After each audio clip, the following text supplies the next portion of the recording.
Okay viewers, তো ভিডিওটি শুরু করার আগে আপনাদের ক্ষমা চেয়ে নিচ্ছি। আজকের কন্টেন্টটি কোনো টেকনোলজি কন্টেন্ট নয়। আজকের বিষয়টি আপনারা অলরেডি জানেন যে এমিলিয়ানো মার্টিনেজ বাংলাদেশে এসেছিল 11 ঘন্টা জার্নিতে। এটা কোনো আপনার আনুষ্ঠানিক বা কোনো অনুষ্ঠান করার জন্য নয়। তো মাঝখানে আমি একটি কথা বলি, যে দেশে গুণীর মান নেই সে দেশে গুণী জন্মায় না। আচ্ছা, কোথা থেকে গুণীজন জন্মাবে যে দেশে গুণীর কদরই করা হয় না? আপনারা যদি জামাল ভুঁইয়ার এই ছবিটাই দেখেন তাহলে আপনার মনে আক্ষেপ দিয়ে উঠবে যে একজন বাংলাদেশের ক্যাপ্টেন, একজন বাংলাদেশের ফুটবলার যে নাকি পুরো বাংলাদেশটাকে প্রেজেন্ট করে সব জায়গায়, প্রত্যেকটি জায়গায় তার নাম, সে একজন ক্যাপ্টেন অনেক দূরে দাঁড়িয়ে থেকেও তার সাথে একটু দেখা করতে পারলো না। সাফ ফুটবল চ্যাম্পিয়নশিপে 14 বছর পর সেমিফাইনালে জায়গা করে নেওয়া বাংলাদেশ দল দেশে ফিরে সোমবার দুপুরে।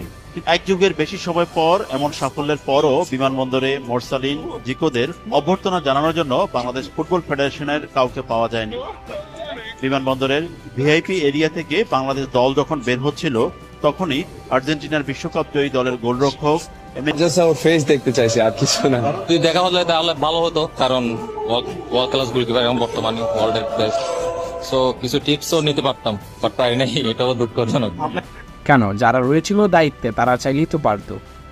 নেক্সট ভেঞ্চার নামে একটি বাণিজ্যিক প্রতিষ্ঠান, তারা তাদেরকে আনুষ্ঠানিক কয়েক ঘন্টার জন্য বাংলাদেশে এনেছিল। যেহেতু এমিলিয়ানো মার্টিনেজের গন্তব্য হচ্ছে কলকাতা, ইন্ডিয়া, তো এখানে বিরতি নেওয়ার জন্য কয়েক ঘন্টার জন্য তাকে নিয়ে এসেছিল।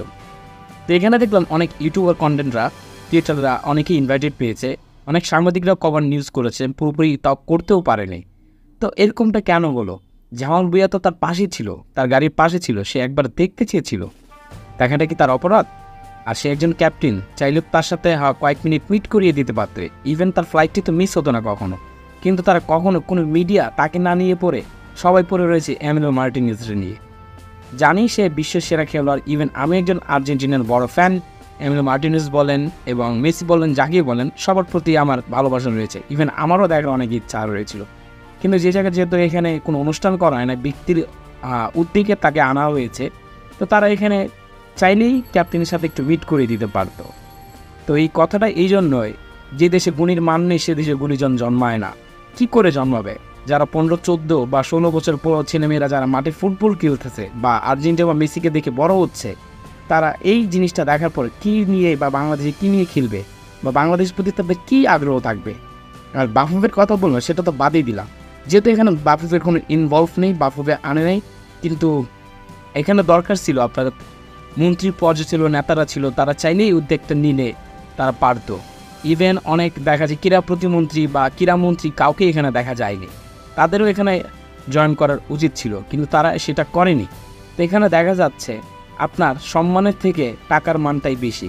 আসলে কি টাকা দিয়ে সম্মান কিনা যায়? সত্যি কি তাই? এই পিকচারগুলা বা এই ভিডিওগুলা থেকেই সেটা কি বোঝায়? আসলে আপনার একবার দেখুন তো মানবতাটা কোথায় এসে দাঁড়িয়েছে, আমরা কোন দেশে বসবাস করতেছি, যে নিজের লজ্জা নিজেই রাখতে পারতেছি না।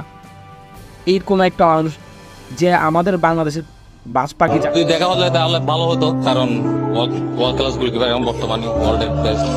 সো কিছু টিপসও নিতে পারতাম, বাট পারি নাই, এটাও দুঃখজনক। যাকে বলা হয় জিকো, যে গত লাস্ট ম্যাচে 14টা সেভ করেছে, সে যা আমরা বাংলাদেশে বাজ পাখি বলে ডাকি, সেও আক্ষেপটা দেখানো যে সেও হয়তো সে যাচ্ছে আর তারা না ল্যান্ড করে বাস বেসি গেট থেকে বের হচ্ছেন।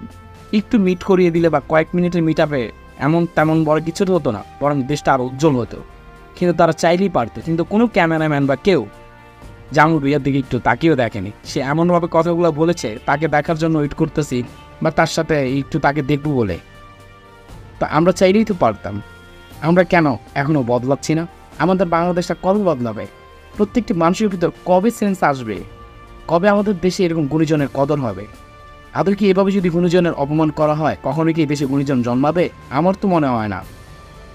যে দেশে গুণীর মান নেই সে দেশে গুণী কীভাবে জন্মায়? যারা 14, 15, 16 বছর ছেলেমেয়েরা ফুটবল খেলছে মাঠে, তারা তো দেখতেছে এই যে জিনিসগুলা। তারা কখনো কি ভালো ফুটবল খেলতে চাইবে? তারা সবসময় দেশকে বলবে যে এই দেশে ভালো খেলে কী লাভ, বা এই দেশে ভালো করে কিছু কী লাভ? আসলে সত্যি কথা, এই দেশে ভালো কিছু করে কোনো কিছু আদৌ কোনো লাভ হয়েছে? বা এই দেশে ভালো কথা বললে বা কোনো প্রতিবাদ করলে এর ফল কি পাওয়া গিয়েছে? আসলে পায়নি। তো আমি কথাগুলো এত বাড়িয়ে বলতে চাচ্ছি না, তাহলে রাজনৈতিক উদ্দেশ্য হয়ে যাবে। যেহেতু আমি একজন খেলা প্রেমিক এবং খেলা দেখি সবসময় নিয়মিত, আর লিগ বলেন বা সব ধরনের খেলাই দেখি, বিশেষ করে আর্জেন্টিনা হচ্ছে আমার ফেভারিট টিম। আমি সবসময় আর্জেন্টিনাকে সবার উপরেই রাখি। কলকাতাটাকে এত সুন্দর করে সাজিয়েছে, পুরো পতাকা দিয়ে রাঙিয়ে দিয়েছে। ঠিক আছে, আপনারা বলতে পারেন এটা তো অনুষ্ঠান করার জন্য তাকে এখানে আনা হয়নি, ব্যক্তির উদ্যোগে আনা হয়েছে। হ্যাঁ, ব্যক্তির উদ্যোগে আনা হয়েছে, কিন্তু ওই টাইমটাতে তো ক্যাপ্টেন জামাল ভুঁইয়াও ছিল, চাইলে তো তার সাথে ওখানে মিট করে দিতে পারতো। তার ওই চেহারা বারবার আমার হৃদয় রক্তকরণ হচ্ছে। সে কেন পারলো না, বা কেন সে ইয়ে করতে পারলো না? সে কথাগুলো বলতে যে হ্যাঁ তাকে দেখার জন্য দাঁড়িয়ে আছি বা এসি, তার সাথে একটু মিট করে দিলেই তো পারতো। যে ক্রিকেটার মাশরাফি বিন মুর্তজা, উনি মিট করতে পেরেছে, অনেক ইউটিউবার কন্টেন্ট তার ইনসাইডে ঢুকতে পেরেছে। আমি ইউটিউবারদের ছোট করছি না, আমি নিজেও একজন ইউটিউবার, তারা ঢুকতে পেরেছে। অথচ লাস্ট 2 মিনিটের জন্য জামাল ভুঁইয়ার সাথে কি মিট আপ করাটা যেত না? অবশ্যই যেত। প্রশ্ন জাতির কাছে, প্রশ্ন আপনাদের কাছে, আপনার প্রশ্নের উত্তর দেন, সেটা কি তারা চাইলে পারতো না? খুব লেগেছে, খুব খারাপ লেগেছে, অনেক কথাই বলেছি। যদি কোনোভাবে ভুল ত্রুটি হয়ে থাকে তো ক্ষমা দৃষ্টিতে দেখবেন। আর অবশ্যই এখানে অনেকেরই দায় রয়েছে, তো যাদের দায় রয়েছে তাদের নাম আমি নিতে চাচ্ছি না। তারা হচ্ছে অনেক বড় বড় প্রতিষ্ঠান, অনেক বড় বড় বিজনেসম্যান, তাদের নাম নেওয়াটা হয়তো ভিডিও কপিরাইট হয়ে যেতে পারে। তো বাই দ্য ওয়ে, তো সবসময় ভালোর পক্ষে রাখবেন এবং সবসময় ভালোকে ইয়ে করবেন এবং সবসময় মানবতার কাজে এগিয়ে আসবেন।